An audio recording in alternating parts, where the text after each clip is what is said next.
Hi అండి, YouTube ప్రేక్షకులకు నా యొక్క ధన్యవాదాలు. చూడండి, మరుగుమందులో 2 రకాలు ఉంటుందమ్మా.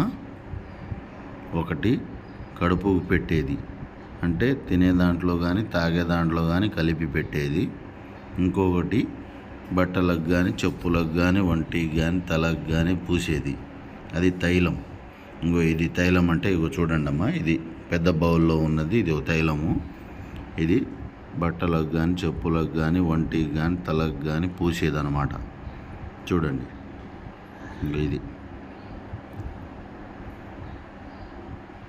ఇవి మరల మాతంగి చెట్టు మరియు కొన్ని రకాల చెట్ల ఆకులు పువ్వులు వేర్లతోటి తయారు చేస్తాం. రెండవది కడుపుకు పెట్టేదమ్మా. చూడండి, గ్రీన్ కలర్లో ఉన్నది కడుపుకు పెట్టేది.